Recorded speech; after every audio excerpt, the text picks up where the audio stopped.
کیا ہم جنگ لڑنے کے لیے تیار ہیں؟ کیا عام پاکستانی پاک فوج کے ساتھ کھڑا ہوا ہے؟ جس طرح بھارت میں RSS مسلمانوں کو ہانک رہی ہے اور جو ان پر ظلم و ستم کیا جا رہا ہے، اس کی مثال پوری دنیا میں کہیں نہیں ملتی۔ پاکستان میں بم دھماکوں کے لیے کس طرح لوگوں کو موٹیویٹ کیا جا رہا ہے، انہیں پیسے دیے جا رہے ہیں، کس طرح بھارتی فوجی ڈائریکٹلی انوالو ہیں۔ پاکستان ایئر فورس جو ہے مودی کے لیے ایک بہت بڑا نائٹ میئر ہے۔ اصل مقصد بھارت کا صرف یہ ہے کہ پاکستان میں انریسٹ کریٹ کیا جائے، پاکستان کو کسی بھی طرح سٹیبل نہ ہونے دیا جائے۔ بسم اللہ الرحمن الرحیم،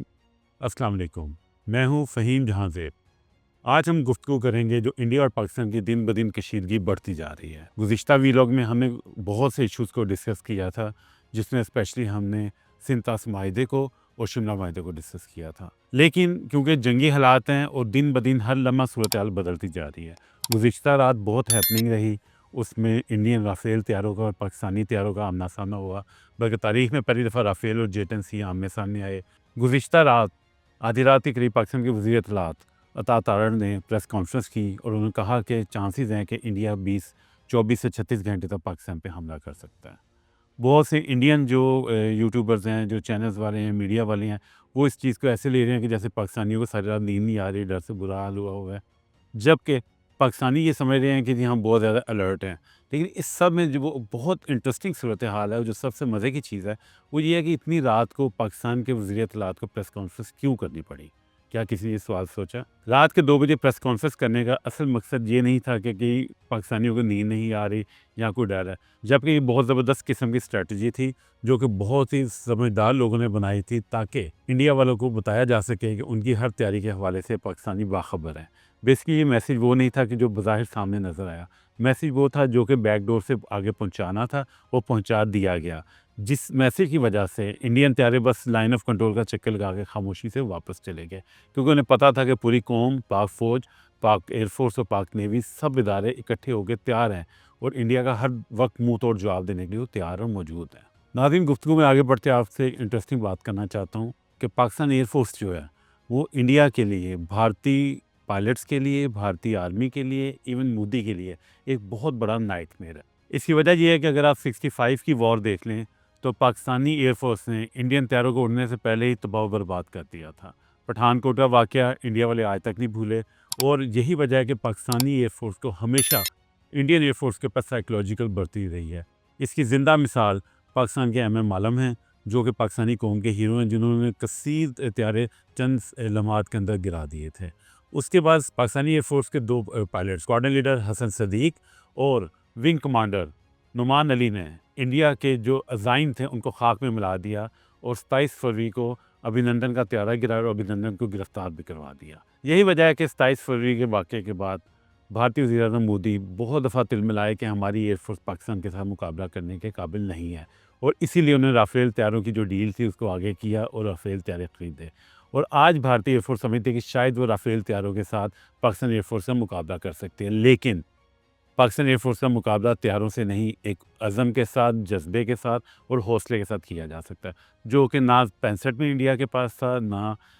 کارگل وار کے درمیان انڈیا کی ایئر فورس کے پاس تھا، نہ ہی انڈیا کی ایئر فورس کے پاس 2019 میں تھا فروری کے واقعے کے اندر، نہ ہی آج وہ موجود ہے۔ وہ منہ دے رہے آتے ہیں، رات کے اندھیرے میں آتے ہیں، آ کے چکر لگا کے لائن آف کنٹرول پہ، اور جب دیکھتے ہیں کہ پاکستانی شاہین جاگ رہے ہیں تو وہ واپس بھاگ کے چلے جاتے ہیں۔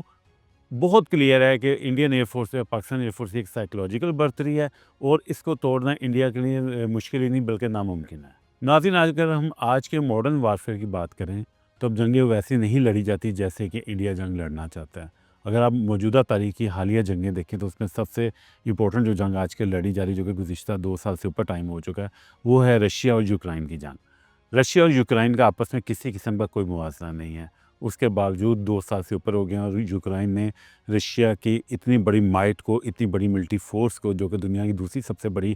پاور ہے ملٹری کی، اس کو نہ صرف روک کے رکھا ہوا ہے بلکہ اس کو سبق بھی سکھا رہا ہے۔ ان حالات کو اگر دیکھا جائے تو پاکستان اور انڈیا کی جنگ اب روایتی جنگ نہیں ہے۔ میں ایٹمی جنگ کی بات نہیں کر رہا، اس کے علاوہ بھی پاکستان کے پاس اس وقت سب سے بڑا ایج ہے کہ پاکستان کی ڈرون ٹیکنالوجی جو ہے وہ خطے میں بہت سے ممالک سے آگے ہے، خصوصاً انڈیا کا کوئی دور دور تک کسی قسم کا پاکستان کی ڈرون ٹیکنالوجی کے ساتھ مقابلہ نہیں ہے، کیونکہ پاکستان نے چائنا اور ترکی کی سپورٹ سے ایسے ڈرون بنا لیے ہیں کہ ان کے قریب بھی پھٹک نہیں سکتا۔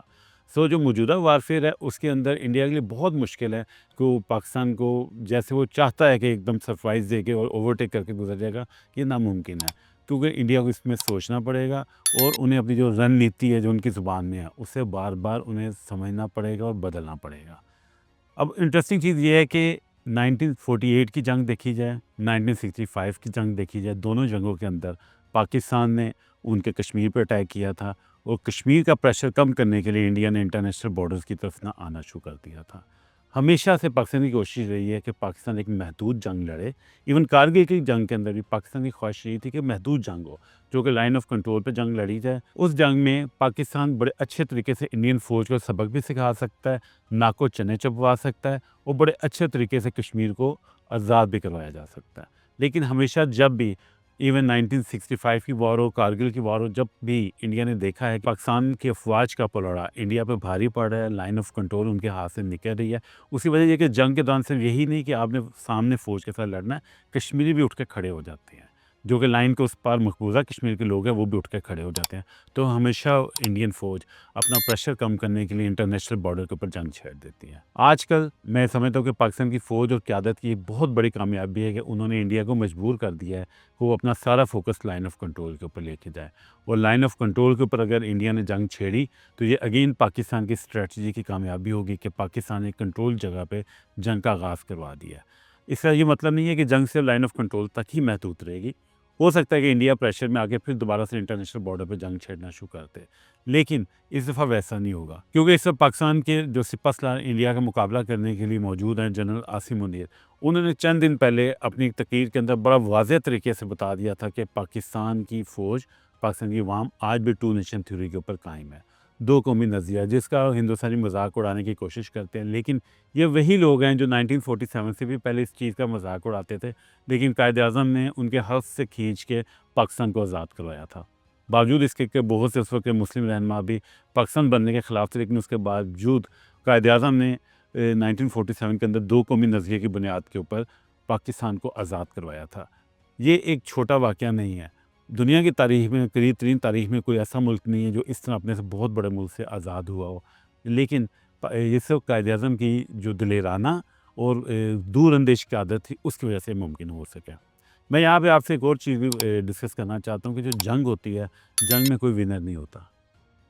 اگر انڈیا یہ سمجھتا ہے کہ انڈیا جنگ کر کے جیت جائے گا تو دنیا کی کسی بھی جنگ میں کوئی کبھی بھی فاتح نہیں ہو سکا۔ اس کی وجہ یہ ہے کہ اگر آپ دوسری جنگ عظیم دیکھ لیں، بظاہر دوسری جنگ عظیم برطانیہ نے جیتی تھی، لیکن اس کے باوجود اسے پاکستان کو، انڈیا کو اور بہت سے اپنے ممالک کو، کامن ویلتھ کنٹریز کو آزاد کرنا پڑا تھا۔ اسی وجہ تھی کہ جنگ کے بعد وہ اتنے بدحال ہو چکے تھے کہ وہ اپنا قبضہ برقرار نہیں رکھ سکتے تھے۔ یہی صورتحال اس وقت انڈیا کی، انڈیا یہ سمجھ رہا ہے کہ شاید پاکستان کی اکانومی بہت دگرگوں حالات میں ہے، پاکستان کے پاس اتنے پیسے نہیں ہے کہ اپنی جنگ کو ایک مہینے سے زیادہ فنڈ کر سکے، لیکن انڈیا کو یہ نہیں پتہ کہ جب جنگ ہوتی ہے تو سب سے پہلے جو اگریسر ملک ہے اس کی اپنی اکانومی تباہ ہوتی ہے۔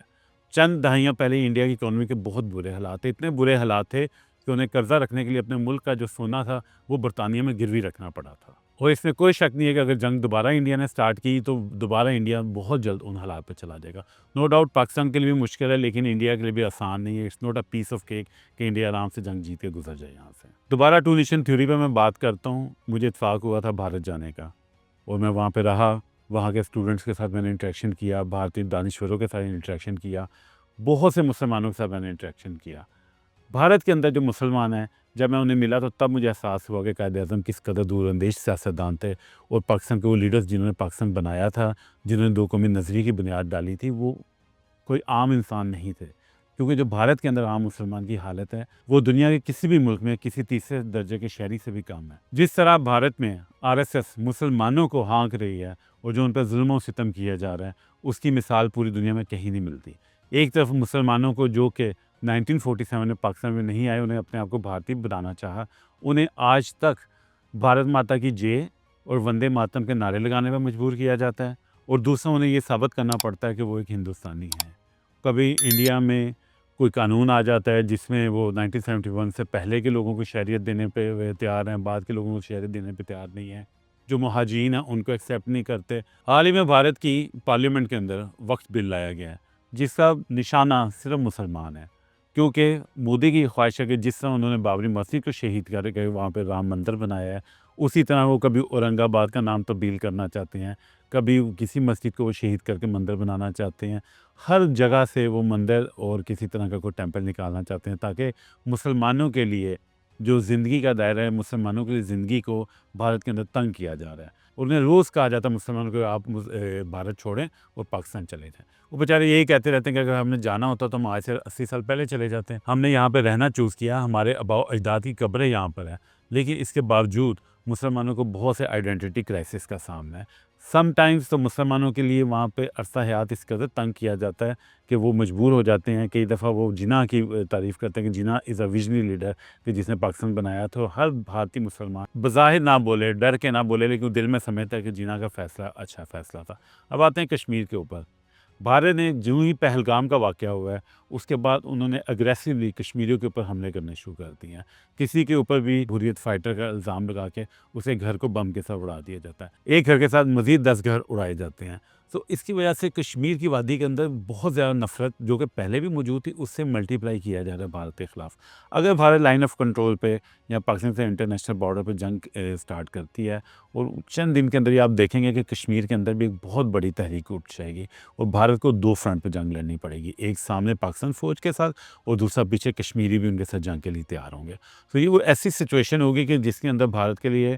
بہت مشکل ہوگا کہ وہ کشمیر کے اوپر قبضہ رکھ سکیں۔ اور سب سے انٹرسٹنگ چیز کہ بھارت نے یہ جو فالس فلیگ آپریشن کیا ہے، جو فالس فلیگ ایکٹیویٹی کی ہے، اس کا مقصد یہ تھا کہ وہ شاید پی او کے جو آزاد کشمیر پاکستان کو، اسے وہ پی او کے کہتے ہیں، پاکستان آکوپائڈ کشمیر، وہ اسے چھیننا چاہتے ہیں۔ لیکن مجھے یہ نظر آ رہا ہے اور تمام سمجھدار لوگوں کو نظر آ رہا ہے کہ شاید اگر بھارت نے اس جنگ پہ مزید قدم اٹھائے تو مقبوضہ کشمیر بھی بھارت کے ہاتھ سے نکل جائے گا۔ ناظرین، بھارت کے اندر اس وقت 4 شخص ایسے ہیں جن میں ایس جے شنکر ہے، امت شاہ ہے، مودی ہے، اس کے علاوہ چوتھا شخص جو ہے وہ بھارت کا نیشنل سیکورٹی ایڈوائزر ہے، اجیت دوول۔ اجیت دوول کی یہ اپروچ ہے، اس نے یہ نظریہ دیا تھا کہ بھارت کو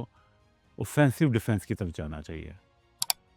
اوفینسو ڈیفینس سے مراد اس کی یہ تھی کہ بھارت کو ہر دفعہ اپنا بچاؤ نہیں کرنا، بلکہ حملہ کر کے اپنے آپ کو بچاؤ کرنا ہے۔ وہ یہ ہم دیکھ رہے ہیں کہ کبھی اڑی کا واقعہ ہو جائے، کبھی 2019 کا واقعہ ہو جائے، کبھی پٹھان کوٹ کا واقعہ ہو جائے، ہر دفعہ بھارت پنجے جھاڑ کے پاکستان کی طرف چڑھ دوڑتا ہے۔ آخر کب تک ہوگا؟ اب وقت آ گیا کہ پاکستان کو بھی اجیت دوول کی اس پالیسی پہ عمل کرتے ہوئے اوفینسو ڈیفینس کرنا پڑے گا، کیونکہ بھارت نے پاکستان کے اندر دہشت گردی کے لیے بہت سے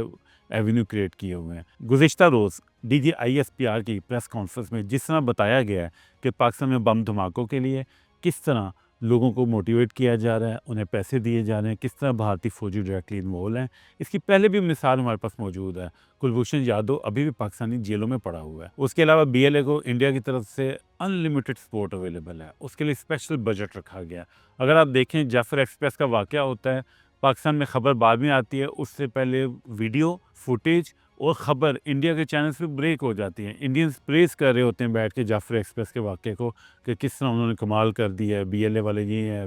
بی ایل اے والے ہیروز ہیں، وہ آزادی کے ہیروز ہیں۔ اصل مقصد بھارت کا صرف یہ ہے کہ پاکستان میں انریسٹ کریٹ کیا جائے، پاکستان کو کسی بھی طرح سٹیبل نہ ہونے دیا جائے۔ اب ہم کنکلوڈ کرتے ہیں آج کی گفتگو کو۔ دیکھیں، جنگ تو سر پہ آ گھڑی ہے، آج نہیں، کل نہیں، پرسوں نہیں، گزشتہ میں 6-7 دن سے دیکھ رہا ہوں کہ ہر لمحہ، ہر 1 گھنٹے بعد کسی نہ کسی یوٹیوب چینل پہ، کسی چینل پہ خبر یہ چل رہی ہے کہ حملہ ہو گیا، جنگ شروع ہوگی۔ جنگ نے اچانک شروع ہو ہی جانا ہے، اور کسی کو پتہ بھی نہیں چلنا جب جنگ شروع ہونی ہے۔ لیکن کیا ہم جنگ لڑنے کے لیے تیار ہیں؟ کیا عام پاکستانی پاک فوج کے ساتھ کھڑا ہوا ہے؟ پاک فوج کے ساتھ کھڑا ہونے سے پہلے ضروری ہے کہ آپ اپنے آپ کے لیے تیاری کریں۔ آپ کو پتہ ہونا چاہیے کہ آپ کیا میڈیا، کیا چیزیں کنزیوم کر رہے ہیں۔ آپ کو تیاری کرنی چاہیے کہ اگر جنگ 10، 20، 30، 40، 50 دن یا سال تک کنٹینیو ہوتی ہے تو ہم نے کس طرح پاک فوج کے شانہ بشانہ کھڑے ہونا ہے۔ ہم نے نہ صرف پاکستان کو بچانا ہے بلکہ پاکستان کی آئیڈینٹی کی بھی حفاظت کرنی ہے۔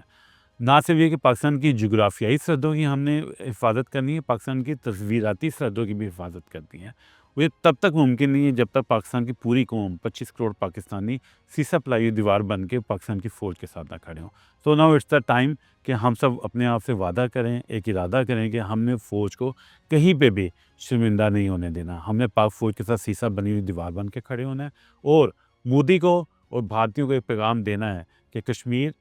جیسے حافظ عاصم منیر نے کہا، پاک فوج کے سپہ سالار نے کہا کہ پاکستان کی جگلر وین ہے، اور جیسے قائد اعظم نے کہا تھا کہ کشمیر پاکستان کی شاہراہ ہے۔ ہم نہ صرف آپ کے حلق سے کشمیر کو نکال کے لائیں گے، اور پورے پاکستان کی حفاظت بھی کر کے دکھائیں گے۔ پاکستان زندہ باد۔